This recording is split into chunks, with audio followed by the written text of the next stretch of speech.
481 000 eur. Aj taký môže byť rozdiel medzi sporením a investovaním. Aby som to vyjadril na príklade, ak si budete celých 40 rokov odkladať každý mesiac 100 eur, tak po rokoch sporenia budete mať na bežnom účte toľko, aby ste si mohli kúpiť nejaké lepšie auto.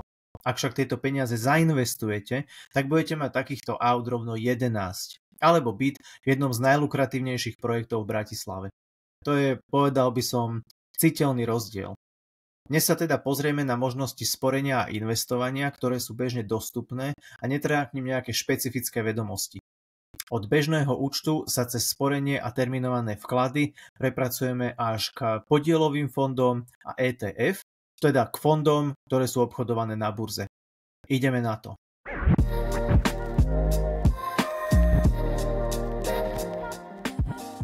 V predchádzajúcich videách som spomínal, že Slováci držali v roku 2024 na bežných účtoch 35 miliard eur a v terminovaných vkladoch ďalších 11 miliard. Vysvetlili sme si následne, čo je inflácia a ako časom znehodnocuje takto uložené peniaze. Ak si pamätáte, pri inflácii sme sa rozprávali o 2% cieli, ktorý sa snaží dodržať väčšina štátov. Pre nás to v jednoduchosti znamená, že sporenie alebo investovanie nám musí zarobiť viac, ako je hodnota inflácie v danom roku. K tomu musíme samozrejme zarátať aj poplatky a dane, ktoré majú hlavne v nejakom dlhodobom horizonte veľmi veľký význam. Na začiatku videa som spomenul modelový príklad odkladania 100 eur po dobu celého produktívneho života, čiže celkovo budeme odkladať 40 rokov, počas ktorých pracujeme alebo teda vykonávame nejakú zárobkovú činnosť.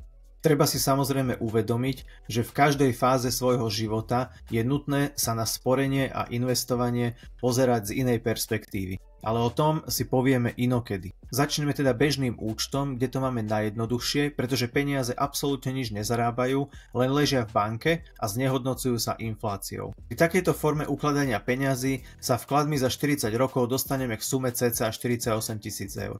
Čo sa týka poplatkov, je to individuálne, asi najvyšším bude ten za vedenie účtu, no keďže existujú aj banky, ktoré ponúkajú účty bez poplatkov, tvárme sa, že ten poplatok za vedenie účtu bude v našom modelovom príklade nulový. Povedzme teda, že čistý zisk po 40 rokoch bude presne suma vložených prostriedkov, teda už spomenutých 48 000 eur. Ale poďme ďalej. Sporiace účty a terminované vklady. Čo som pozeral, tak minimálna výška vkladu sa tu pohybuje od 0 až po 10 000 eur. Úrokové sadzby sú tiež rôzne, závisí od banky, ale povedzme, že si v priemere dokážeme vyskladať nejaký produkt, ktorý nám ročne zarobí 2%. Zjednodušený výpočet nám teda po 40 rokoch ukáže sumu niečo cez 72 000 eur. Tu však už prichádza štát, ktorý chce mať tiež podiel na našom zisku, a tak úroky z daní s rážkovou daňou vo výške 19%. Sumu priamo zdaní banka, čiže sa nám na účet pripíše úrok po zdanení. Tým pádom už nevyplývajú žiadne povinnosti voči daňovému úradu a môžeme si toto bohatstvo užívať. Teda bohatstvo. Zo 72 000 nám po zdanení ostane 67 500 eur. Ďalej sú tu podielové fondy, ktoré môžeme nakupovať buď cez banku, alebo cez rôzne sprostredkovateľské spoločnosti, tzv. Finančných agentov a ich pracovníkov. Pre väčšinu Slovákov stále známych ako finanční poradcovia. Aj keď teda s finančnými poradcami v skutočnosti nemajú nič spoločné a zo zákona ani nimi byť nesmú. Pre jednoduchosť si povedzme vyberieme taký podielový fond, ktorý nakupuje americké akcie a za benchmark si vybral index SP500. K tomuto mám dve poznámky. Poprvé, čo to je benchmark, čiže v podstate jedná sa o proces porovnávania výkonnosti daného produktu s iným, zvyčajne s tým, ktorý je považovaný za najlepší v danej sledovanej oblasti.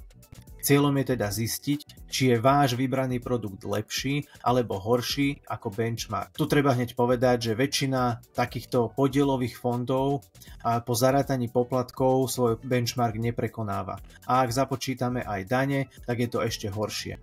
Druhá poznámka je k vybranému indexu SP500. Pre potreby tohto videa stačí, ak vám poviem, že SP500 je akciový index, ktorý zahŕňa akcie 500 najväčších spoločností obchodovaných na burzách v USA. Ale naspäť k výpočtu.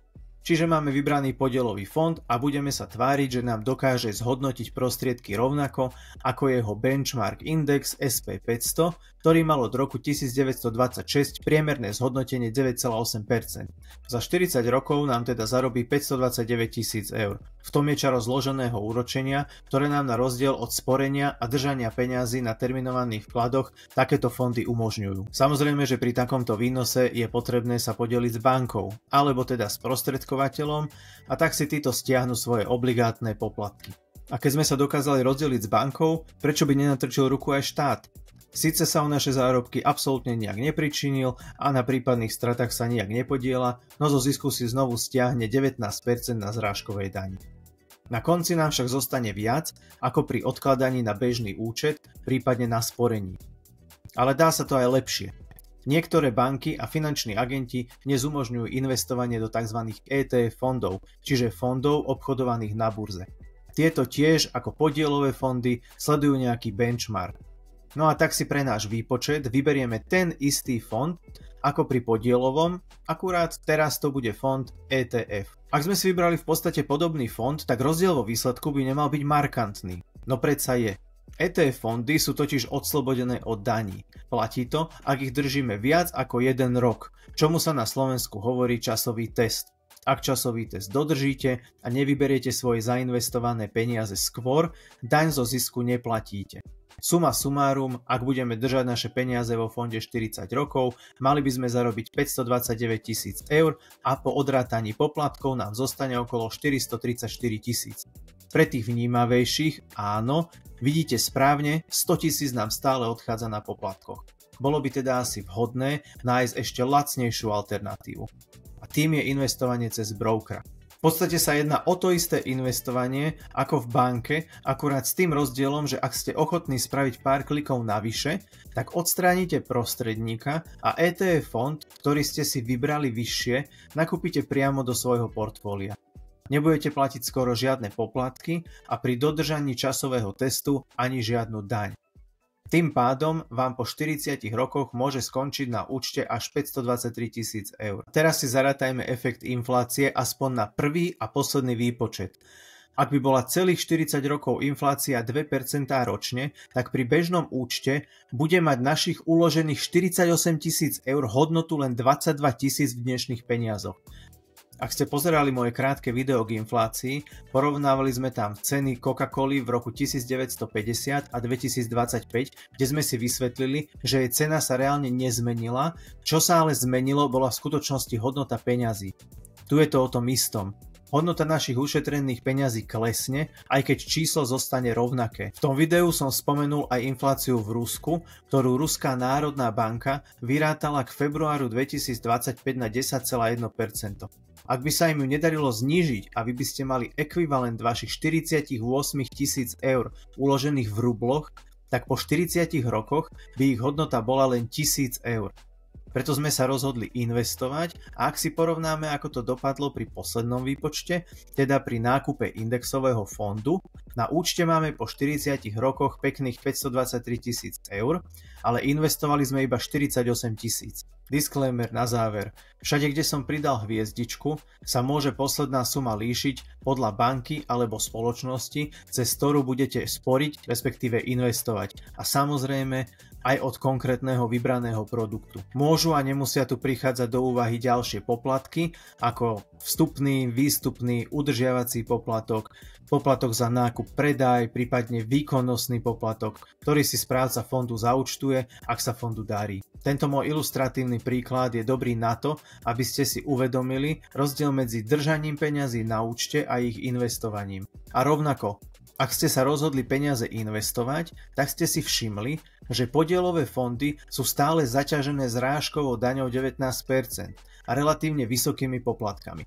Čiže aj keď by dosahovali vysoký výnos, daň spolu s poplatkami vám zhltnú jeho podstatnú časť. Na záver som ponúkol ideu investovania cez brokera. Tá má síce svoje úskalia, no výnos, ktorý získate navyše, za to určite stojí. V ďalších videách si skúsime rozobrať, ktorý broker je na takéto investovanie najvhodnejší a rozoberieme si aj indexové fondy ako také, aby ste sa v nich vedeli jednoducho zorientovať.